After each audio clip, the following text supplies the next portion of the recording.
नमस्कार दोस्तों, मैं नीरज जोशी स्वागत करता हूं आपका हमारे म्यूचुअल फंड कोर्स के नेक्स्ट लेक्चर में। लास्ट लेक्चर में हमने म्यूचुअल फंड्स के सभी फंडामेंटल्स को इन डेप्थ जाना था और ये जाना था कि हमें म्यूचुअल फंड्स में इन्वेस्ट करने से पहले कौन से फैक्टर्स देखने चाहिए। तो इस लेक्चर में हम एक और एडवांस टॉपिक के ऊपर बात करेंगे, तो मेरी आपसे रिक्वेस्ट है कि पूरे ध्यान से इस लेक्चर को देखिएगा। तो इस टॉपिक को स्टार्ट करने से पहले मैं आप सभी से एक क्वेश्चन पूछना चाहता हूं और मैं चाहूंगा कि आप इसका जवाब दें। तो दोबारा से एक कार का एग्जाम्पल लेते हैं। तो मान लेते हैं कि आप अपनी कार से दिल्ली टू लद्दाख जाना चाहते हैं, बट जर्नी स्टार्ट करने से पहले ही आपकी कार आपको इंडिकेशन देती है कि एक टायर में एयर प्रेशर बहुत कम है, बट आप उस इंडिकेशन को इग्नोर करते हो। तो ऐसे में आप सभी को क्या लगता है कि क्या आप बिना किसी प्रॉब्लम के अपनी डेस्टिनेशन पर पहुंच पाएंगे? तो जाहिर सी बात है कि धीरे धीरे उस टायर का प्रेशर और कम होता जाएगा और लास्ट में ना तो वो टायर बचेगा और ना ही कोई डेस्टिनेशन। तो अगर आप स्टार्टिंग से ही अपने चारों टायर को बैलेंस रखते तो आप बिना किसी प्रॉब्लम के अपनी डेस्टिनेशन पर पहुंच पाते। तो यही सेम पर्सपेक्टिव हमारा म्यूचुअल फंड इन्वेस्टिंग के लिए भी होना चाहिए। मतलब म्यूचुअल फंड में भी आपको एक बैलेंस्ड पोर्टफोलियो बनाकर चलना होगा। म्यूचुअल फंड पोर्टफोलियो से हमारा मतलब अलग अलग म्यूचुअल फंड की स्कीम में जो आप इन्वेस्टमेंट करते हो उनके कलेक्शन से है। यानी जब आप म्यूचुअल फंड में ठीक ठाक पैसे इन्वेस्ट कर रहे हैं, अगर आप बहुत ही कम कर रहे हैं तो आप बहुत ज्यादा स्कीम्स में इन्वेस्ट नहीं कर पाएंगे, लेकिन अगर आप ठीक ठाक पैसे इन्वेस्ट कर रहे हैं, आपको सिर्फ एक ही म्यूचुअल फंड की स्कीम में इन्वेस्ट नहीं करना चाहिए, आपको काफी सारी स्कीम्स में इन्वेस्ट करना चाहिए। बट अब सवाल उठता है कि आपके म्यूचुअल फंड पोर्टफोलियो में कितनी स्कीम्स होनी चाहिए। तो ये इंडिविजुअल का अपना डिसीजन है, बट एक इफेक्टिव नंबर की बात करें तो जनरली 3 से 4 म्यूचुअल फंड स्कीम एक इंडिविजुअल के लिए इनफ है। मतलब आपका म्यूचुअल फंड का पोर्टफोलियो बैलेंस्ड होना चाहिए। तो अब सवाल उठता है कि बैलेंस्ड म्यूचुअल फंड पोर्टफोलियो कैसा होता है। तो सिंपल लैंग्वेज में समझें तो किसी भी म्यूचुअल फंड पोर्टफोलियो को बैलेंस्ड वे में बनाने के लिए हमें अपनी म्यूचुअल फंड स्कीम्स को इस तरह चूज करना चाहिए कि मार्केट चाहे किसी भी डायरेक्शन में जाए, लेकिन उसके बाद भी आपका जो म्यूचुअल फंड का पोर्टफोलियो है वो आपके गोल्स को अचीव कर ले। अब देखो, हमने बैलेंस्ड वर्ड बोल तो दिया है,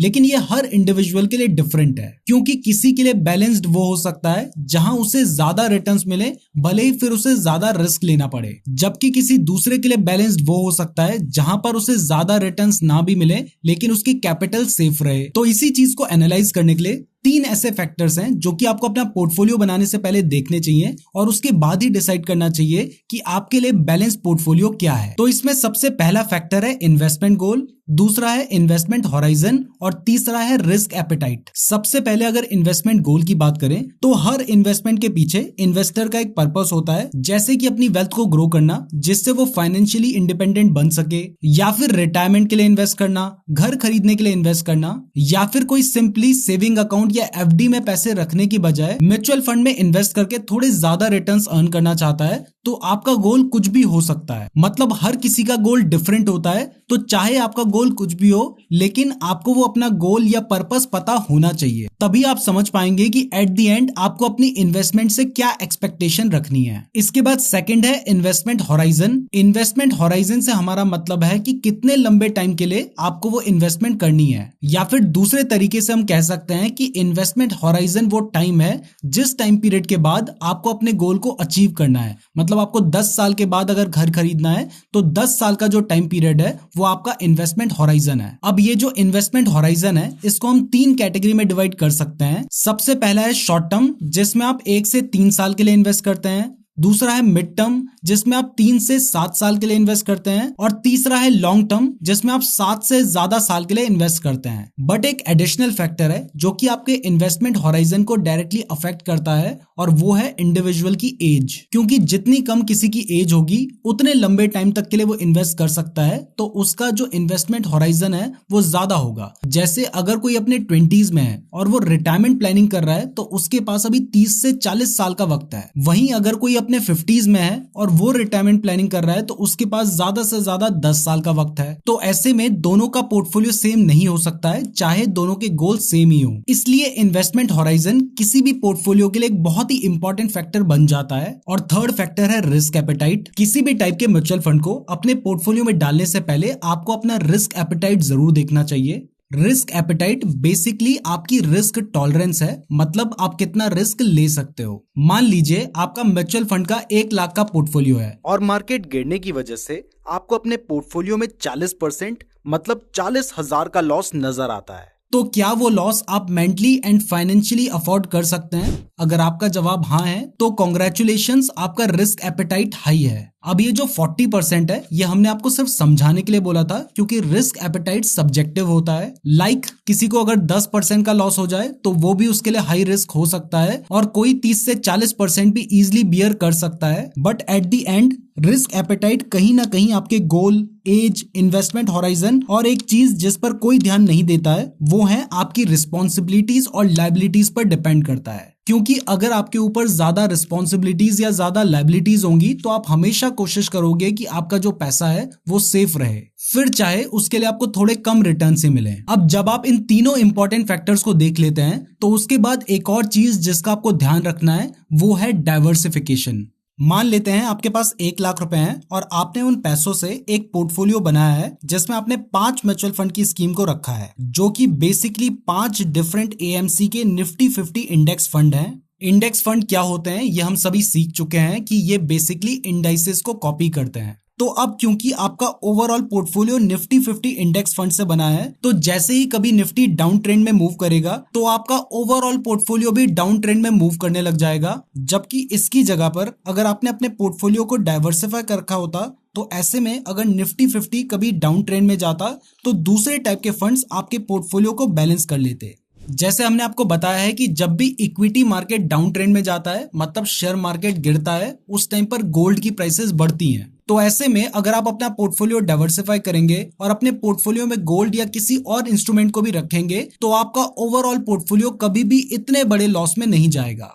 तो ये जो डाइवर्सिफिकेशन है ये इक्विटी, डेट और गोल्ड पर ही नहीं बल्कि इंडिविजुअल इंस्ट्रूमेंट्स में भी होना चाहिए, जिससे ओवरलैपिंग ना हो। जैसे मान लेते हैं आपने 3 म्यूचुअल फंड स्कीम ली है, जिसमें एक इंडेक्स फंड है, दूसरा लार्ज कैप फंड है और तीसरा फ्लेक्सी कैप फंड है। अब जब आप पूरे ध्यान से इन तीनों फंड्स के एसेट एलोकेशन को एनालाइज करेंगे तो आपको पता चलेगा कि इन तीनों ही फंड्स में मेनली स्टॉक्स ही देखने को मिलते हैं। तो ऐसे में भले ही आपने 3 म्यूचुअल फंड बाय कर रखे हैं, लेकिन तब भी आपका पोर्टफोलियो अनडाइवर्सिफाइड ही है, क्योंकि अल्टीमेटली आपका पैसा सिर्फ एक ही एसेट क्लास जो कि स्टॉक्स है उसमें इन्वेस्ट हो रहा है, जिससे आपका जो रिस्क है वो काफी ज्यादा बढ़ जाता है। तो इसलिए आपको हमेशा इस बात का ध्यान रखना है। लेकिन अगर आप मैनुअली एनालाइज करने जाओगे कि कौन से फंड्स में कौन कौन से स्टॉक्स ओवरलैप कर रहे हैं तो वो आपके लिए काफी हार्ड हो जाएगा। तो इसके लिए मार्केट में बहुत सारे टूल्स हैं जो फंड्स का कंपैरिजन करके इंस्ट्रूमेंट ओवरलैप परसेंटेज बता देते हैं।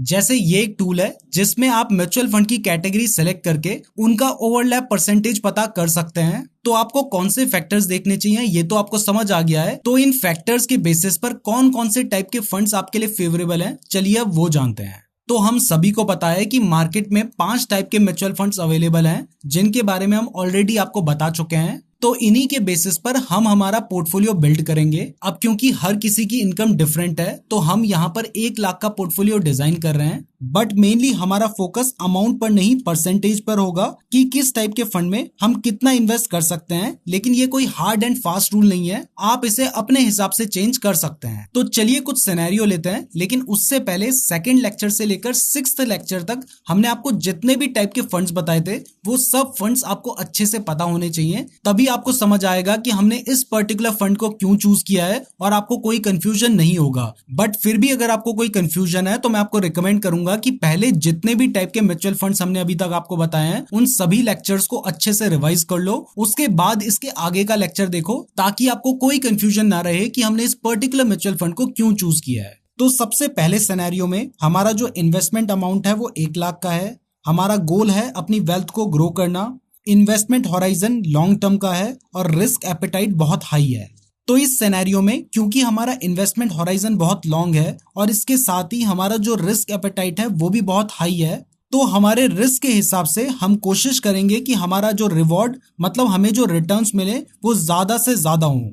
तो इस सिनेरियो में इक्विटी फंड, ETF यानी एक्सचेंज ट्रेडेड फंड्स और FOF यानी फंड ऑफ फंड्स हमारे लिए अच्छे ऑप्शन हो सकते हैं। अब इक्विटी फंड में हम स्मॉल कैप फंड और फ्लेक्सी कैप फंड को चूज करेंगे क्योंकि हम लॉन्ग टर्म के लिए इन्वेस्टमेंट कर रहे हैं और हमारा रिस्क एपेटाइट हाई है। ETF में हम कोई भी इक्विटी ETF में इन्वेस्ट कर देंगे। एफओएफ में भी कोई भी इक्विटी रिलेटेड एफओएफ चलेगा, बट इसके साथ ही हम हमारे पोर्टफोलियो का 10% गोल्ड में भी इन्वेस्ट करेंगे, जिसके लिए आप चाहें तो sovereign gold bonds, gold ETF या गोल्ड एफओएफ को चूज कर सकते हैं। अब इस वाले केस में जो इन्वेस्टर है वो अपने हिसाब से किसी भी इक्विटी फंड में इन्वेस्ट कर सकते हैं, लेकिन यहाँ पर जो गोल्ड है वो आपको जरूर चूज करना है ताकि एक्सट्रीम केस में भी आपका जो पोर्टफोलियो है वो थोड़ा बहुत बैलेंस्ड रहे। इसके बाद नेक्स्ट सिनेरियो लेकर चलते हैं। यहाँ पर भी हमारा इन्वेस्टमेंट अमाउंट 1 लाख है, गोल वेल्थ को ग्रो करना है, इन्वेस्टमेंट होराइजन लॉन्ग टर्म का ही है, लेकिन यहाँ पर हमारा जो रिस्क एपेटाइट है वो पहले वाले सिनेरियो के कंपैरिजन में थोड़ा कम है। मतलब फर्स्ट सिनेरियो में हम वेरी हाई रिस्क ले रहे थे, तो यहाँ पर हम हाई रिस्क लेंगे।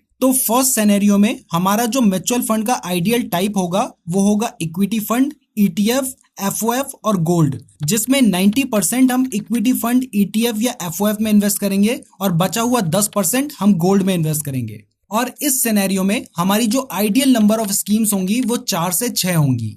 तो सेकंड सिनेरियो में क्योंकि हमारा रिस्क बहुत ज्यादा हाई नहीं है, इसलिए हमारा जो आइडियल म्यूचुअल फंड का टाइप होगा वो होगा इक्विटी फंड, ईटीएफ, एफओएफ और इसके साथ ही डेट एंड गोल्ड भी, जिसमें 80% हम इक्विटी फंड, ईटीएफ और एफओएफ में इन्वेस्ट करेंगे, 10% डेट म्यूचुअल फंड में इन्वेस्ट करेंगे और 10% गोल्ड में इन्वेस्ट करेंगे। और इसमें हमारी जो आइडियल नंबर ऑफ स्कीम्स होंगी वो 4 से 6 होंगी। यहाँ पर हमने हमारे पोर्टफोलियो में डेट म्यूचुअल फंड को इसलिए ऐड किया है क्योंकि हमारा जो रिस्क एपेटाइट है वो भले ही हाई है लेकिन पहले के कंपैरिजन में थोड़ा कम है, तो ऐसे में डेट और गोल्ड हमारे रिस्क को कम करके हमारे पोर्टफोलियो को बैलेंस करेंगे। अब अगर फंड टाइप की बात करें तो इसमें इक्विटी फंड में आपको इंडेक्स फंड को रखना चाहिए क्योंकि यहाँ पर आपका जो रिस्क है वो पहले के कंपैरिजन में थोड़ा कम है और क्योंकि लॉन्ग टर्म में इंडेक्स हमेशा अच्छा ही परफॉर्म करता है। अब इसके साथ ही आप इक्विटी में चाहें तो small cap fund, flexi cap fund या थीमेटिक फंड को भी ऐड कर सकते हैं ताकि आपका जो इक्विटी इन्वेस्टमेंट है वो डाइवर्सिफाई हो, लेकिन आपको हर हाल में इंडेक्स फंड रखना ही है। ईटीएफ या एफओएफ में आप किसी भी इक्विटी रिलेटेड ईटीएफ या एफओएफ को सिलेक्ट कर सकते हैं। इसके बाद डेट म्यूचुअल फंड में क्योंकि आप लॉन्ग टर्म के लिए इन्वेस्ट कर रहे हैं तो आप कोई भी डेट म्यूचुअल फंड में इन्वेस्ट कर सकते हैं। और रही बात गोल्ड फंड की, तो क्योंकि आपको यहाँ पर 10% इन्वेस्ट करना है तो आप किसी भी sovereign gold bonds, gold ETF या गोल्ड एफओएफ में इन्वेस्ट कर सकते हैं। इसके बाद नेक्स्ट सिनेरियो में हमारा इन्वेस्टमेंट अमाउंट तो 1 लाख रुपए ही है, लेकिन यहाँ पर हमारा गोल चिल्ड्रन एजुकेशन, चिल्ड्रन मैरिज या फिर रिटायरमेंट प्लानिंग है। इन्वेस्टमेंट होराइजन लॉन्ग टर्म का ही है और हमारा रिस्क एपेटाइट हाई है, तो इसमें जो आपका म्यूचुअल फंड का आइडियल टाइप होगा वो होगा equity fund, solution oriented fund और इसके साथ ही डेट एंड गोल्ड फंड, जिसमें 70% आपको equity and solution oriented fund में इन्वेस्ट करना चाहिए, 20% डेट में और बचा हुआ 10% गोल्ड में। और इसमें जो आपकी आइडियल नंबर ऑफ स्कीम्स होंगी वो 4 से 6 होंगी। अब क्योंकि यहाँ पर आपके गोल के साथ साथ आप पर रिस्पॉन्सिबिलिटीज भी आ जाती हैं, तो उसी के बेसिस पर वेल्थ ग्रो करने के कंपैरिजन में यहाँ पर आपका जो रिस्क एपेटाइट है वो स्लाइटली सेफर साइड पर हो जाता है। तो इसलिए हम यहाँ पर 70-20-10 रूल का यूज कर रहे हैं। आप चाहें तो अपने हिसाब से इसे थोड़ा बहुत चेंज कर सकते हैं। अब फंड टाइप की बात करें तो इसमें इक्विटी के केस में आप एक इंडेक्स फंड और एक फ्लेक्सी कैप फंड को ऐड कर सकते हैं, जिससे आपको तीनों कैप का एडवांटेज मिल जाएगा।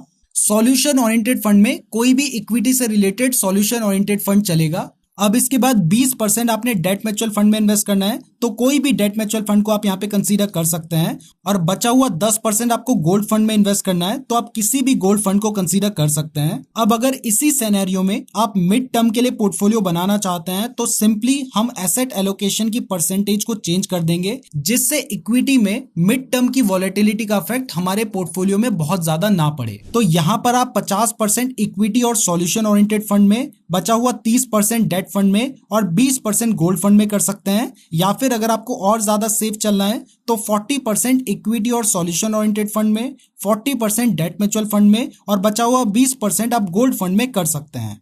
अब ये सब हम आपको समझाने के लिए बता रहे हैं, आपको अपने रिस्क एपेटाइट के हिसाब से डिसाइड करना होगा। इसके बाद नेक्स्ट सिनेरियो में आपका जो इन्वेस्टमेंट अमाउंट है वो 1 लाख रुपए है। आपका गोल वेल्थ को ग्रो करना है, इन्वेस्टमेंट होराइजन मिड टर्म है और रिस्क एपेटाइट वेरी हाई है। तो यहाँ पर आपका जो म्यूचुअल फंड का आइडियल टाइप होगा वो होगा equity fund, hybrid fund, debt and gold fund, जिसमें आपको 60% इक्विटी एंड हाइब्रिड फंड में इन्वेस्ट करना है, 30% डेट फंड में और बचा हुआ 10% गोल्ड फंड में इन्वेस्ट करना है। और यहाँ पर आपकी ideal number of schemes 4 to 6 होंगी। अब इक्विटी फंड में क्योंकि आपका रिस्क एपेटाइट वेरी हाई है, इसलिए आप मिड कैप फंड्स और फ्लेक्सी कैप फंड्स को कंसीडर कर सकते हैं। डेट म्यूचुअल फंड में आप अपने हिसाब से किसी भी डेट म्यूचुअल फंड को कंसीडर कर सकते हैं, बट वहां पर आपको 30% एलोकेशन करना है और बचा हुआ 10% आप किसी भी गोल्ड फंड में इन्वेस्ट कर सकते हैं। अब अगर इस सिचुएशन में आपको अपना रिस्क थोड़ा सा कम करना है तो आप यहाँ पर हाइब्रिड और इंडेक्स फंड को भी कंसीडर कर सकते हैं। अब अगर आप देखेंगे तो यहाँ तक हमने जितनी भी सिचुएशन ली हैं उन सभी में इन्वेस्टमेंट होराइजन या तो लॉन्ग टर्म था या मिड टर्म था, और रिस्क एपेटाइट हमने या तो वेरी हाई लिया था या फिर हाई सिचुएशन के हिसाब से कंसीडर किया था। बट अगर आपको शॉर्ट टर्म के लिए इन्वेस्ट करना है और आपका रिस्क भी लो है तो ऐसी सिचुएशन में म्यूचुअल फंड में आपके पास सिर्फ एक ही ऑप्शन बचता है और वो है डेट एंड गोल्ड, क्योंकि इक्विटी मार्केट शॉर्ट टर्म के लिए बिल्कुल भी फेवरेबल नहीं होता है। और जैसा कि हम सब जानते हैं कि इक्विटी मार्केट में बहुत ज्यादा वॉलेटिलिटी होने की वजह से शॉर्ट टर्म में हम यहाँ पर लो रिस्क बिल्कुल भी एक्सपेक्ट नहीं कर सकते हैं। अब इसके बाद नेक्स्ट सिनेरियो में अगर आपका इन्वेस्टमेंट अमाउंट 1 लाख रुपए है, आपका गोल वेल्थ को ग्रो करना है, आपका इन्वेस्टमेंट होराइजन लॉन्ग टर्म का है और आपका रिस्क एपेटाइट लो है, तो इसमें म्यूचुअल फंड का जो आइडियल टाइप है वो equity fund, hybrid fund, debt और गोल्ड फंड होगा। और आइडियल नंबर ऑफ स्कीम्स 4 से 6 होंगी, जिसमें इक्विटी फंड में आप इंडेक्स फंड को कंसीडर कर सकते हैं, हाइब्रिड फंड में कंजर्वेटिव हाइब्रिड फंड्स जहां ऑटोमेटिकली 75 से 90% डेट में इन्वेस्ट होता है उसको कंसीडर कर सकते हैं। इसके बाद इंडिविजुअल डेट फंड्स में आप अपनी रिसर्च के हिसाब से किसी भी डेट फंड को कंसीडर कर सकते हैं, लेकिन यहां पर आपको अपना एलोकेशन 60% का करना है और इसके साथ ही आपको एक गोल्ड फंड भी लेना है जिसमें आपका जो एलोकेशन होगा वो 10% का होगा। आप इनमें से किसी भी फंड को अपने पोर्टफोलियो के लिए चूज कर सकते हैं, लेकिन जो आपका एसेट एलोकेशन है वो आपकी सिचुएशन के हिसाब से होना चाहिए। तो अभी तक हमने आपको बहुत सारे सिनेरियो दे दिए हैं और हम आपको सभी टाइप के म्यूचुअल फंड्स के बारे में समझा चुके हैं।